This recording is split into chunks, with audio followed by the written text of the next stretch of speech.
Hi guys, how's it going? We're going to talk about another topology of the DC-DC converter. That's going to be BuckBoost converter topology. Previously, we talked about like a buck and boost separately. So let's see what are the properties and like the working mechanism of a BuckBoost converter. Okay. Usually the BuckBoost converter, it acts as a buck and boost in a same design. So in other words, when the input voltage is greater than the output voltage, then it works as a buck. And on the other hand, when the input voltage is lower than the output voltage, it acts as a boost. So you can do that when you change the duty cycle to the PWM. If you change it, you can actually make it work as a buck or boost. Okay. There are two different types of buck boost converter. One, we call it non-inverting buck boost. Okay. The other one is inverting buck boost. But the thing is, like, usually when you say like the buck boost, typically it mentions the inverting buck boost. So this is the basic buck boost configuration. Okay. There's a certain differences between them, but the transfer function, meaning the output voltage to the input voltage ratio, it remains the same formula, like your duty cycle divided by 1 minus duty cycle. But when we talk about like the inverting, the only thing is you have a negative sign in front of it. Okay. In other words, your output voltage is always like inverse polarized with input voltage. That means the polarity is always invert compared to your input voltage. In other words, if you have input voltage say negative, okay, your output voltage should be positive. Or if your input voltage is positive, then your output voltage would be negative. So this is kind of reverse polarity. That's the property of an inverting buck boost. Okay. When you have non-inverting buck boost, the thing is like there is no sign flipping. That means whatever the polarity you have at your input, you should have the same polarity at your output. Okay. So they're not gonna flipping the sign. But the main problem is for this non-inverting buck boost, this is not a standard or typical buck boost, because what you need to satisfy this condition, you have to have some extra piece or extra passive components in your circuit. So there's some topology non-inverting. We call it SEPIC. There is a zeta converter topology. There are like 2 switching mode topology. There are 4 switching mode topology. There are a few things, but whatever you do, you have to add some extra pieces to your existing buck boost converter. Okay. But when you talk about like, the inverting buck boost, the interesting thing is it's very similar to like an individual buck or boost. The only difference is the direction of your diode needs to be opposite to what we saw in buck and boost. Okay. Let's talk about some of the basic configuration, like how it works. So if you take a look at that, this is a typical or basic configuration of a buck boost converter.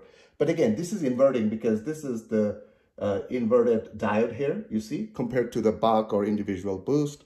Okay, but I'm not going to talk about like the reverse polarity and the output. But what I'm going to show you like how, by principle, a buck boost converter worked. Okay. So if you remember, you have a switch, and this is a switching DC-DC converter. So you can have 2 phases, meaning you can switch on or you can switch off. Okay, let's see what happened. When you think about like a switch on, meaning your FET, which is a switch controlled by your PWM, right? So when you switch on, that means it's connected. And again, how would you do that? That's by your PWM control system. So when you have a higher duty cycle, then basically PWM give you a signal that like your switch is on, like connected. Okay. So the interesting thing is, if you see the red part and a green part, red part means this is, in a sense, it's active. The reason is the current flows through that circuit. Okay. So it's over here, over there, but in between the green stuff, meaning it's actually protecting any sort of flow. This is kind of inactive. Okay, let's see what happened. In this situation, the input voltage supply actually provide all the currents through the inductor.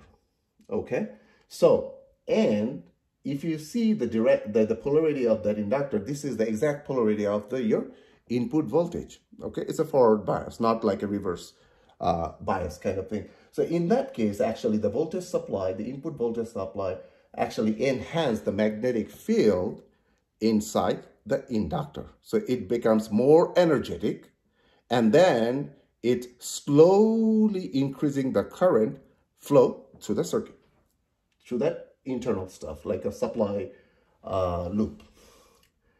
If you see the other part, which is the load, this is load current, like a load resistor, the capacitor, like a CO, like an output capacitor, actually driving all the current through that.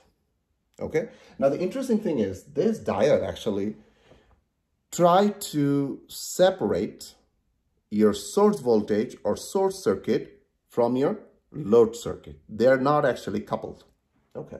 So again, this thing actually helping the inductor, getting more energy, more magnetic field, so that whenever it drive current, it's gonna drive maximum current. Okay. And this middle part actually isolate your source and load. Okay. When you have switch off, that means if you change your duty cycles to a really low, then immediately what it does, that source voltage or this part actually becomes inactive.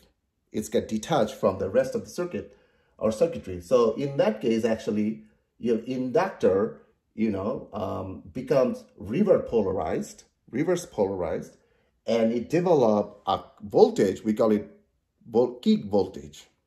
If you remember, it's the same thing as a buck and boost.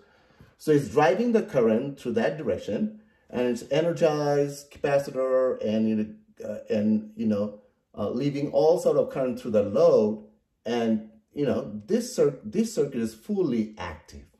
But the problem is when it's in a reverse mode, the inductor, and driving all the current that it has, it's actually losing its magnetic field from the core, right? So the magnetic field inside that core, it's actually decaying or dying, whatever you call it. In the meantime, it actually releasing all sort of current to the circuit. Okay.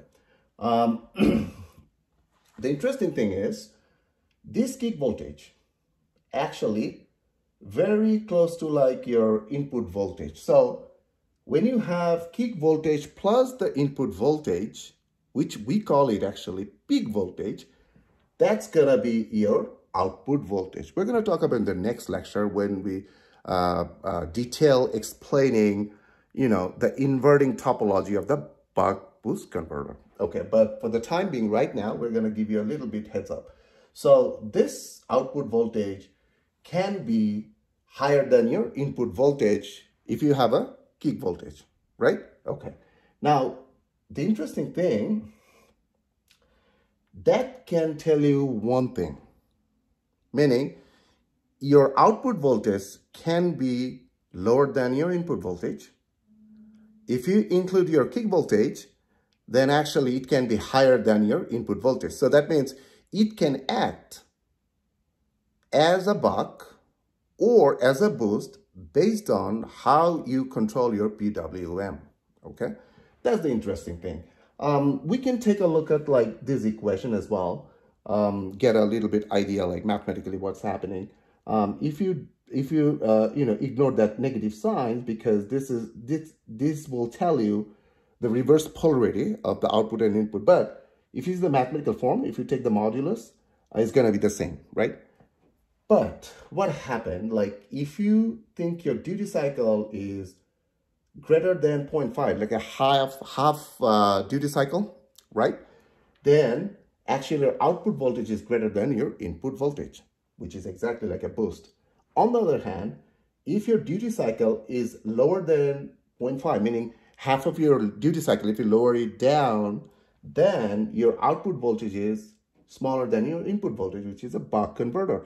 So that's the interesting thing. If you change your PWM, like your duty cycle, then you can have actually output voltage which is lower and higher than your input voltage. That means you, with the same design, you can actually have a luxury to, make it buck or boost. Okay.